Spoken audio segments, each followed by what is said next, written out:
Salamat Öten TV YouTube kanalynyň mehriban tomoşaçylary. Biziň syýahatymyz dowam edýär. Biz häzir Daşoga welaýatynyň çäginde ýerleşýän Aşyk Aýdym Pirde syýahata geldik.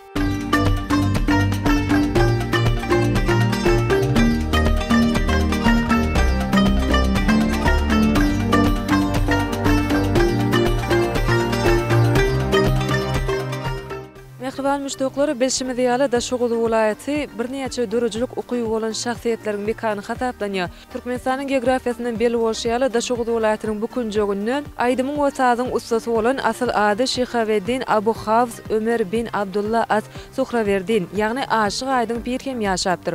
Onuň kümmeti gadymy şähri wasanyň belentligini Akça gelin galasynyň ýanynda ýerleşýär. Bu ýer şahyrlaryň, aýdymçy sadanalaryň, dörejlik adamlarynyň, taryhy söýjüleriň, syýahatçylaryň, şolsana daşar ýurtlaryň, dörejlik adamlarynyň ziýarata gelýän ýerine urildi. Aýdyçylaryna görä Aşyk Aýdym Piriň ýaşan döwürleri 11-nji 12-nji asyrlary gabat gelýär. Ol ustad sadanna, şeýle-de kyssaçy, halyk dörejliginiň wagtjysy höküminde meşgullyk gazanypdyr.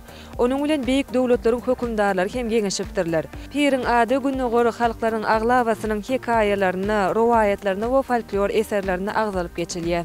Halk tarapyndan Aýdym Sadyň Piri hasaplanýan Aşyk Aýdym garyp gafarlara gollaw berip, jemgyýetçilik gatnaşyklaryna mydamy adaletli çözbüdüň tarapdary bolupdyr.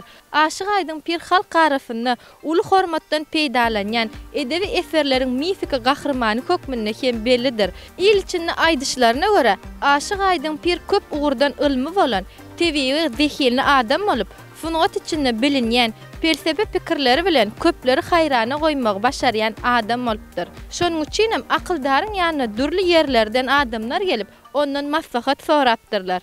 Türkmenlerde şeýle bir ynanç we adam öz ykbalyny Aýdym Sady bilen baglanşdyrmak üslefi Aşyk Aýdym Pirden akpata almaly ekeni. Belli taryhçy Öwes Gündogdyýewiň ýazmagyna görä Aşyk Aýdym Horazm türkmenleriniň arasynda aýdymçylaryň we sadanalaryň piri hasaplanýar.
Tamaşaçylarymyz, ine bu görýän binamyzyň içinde Aşyk Aýdym Piriň aramgahy ýerleşýär.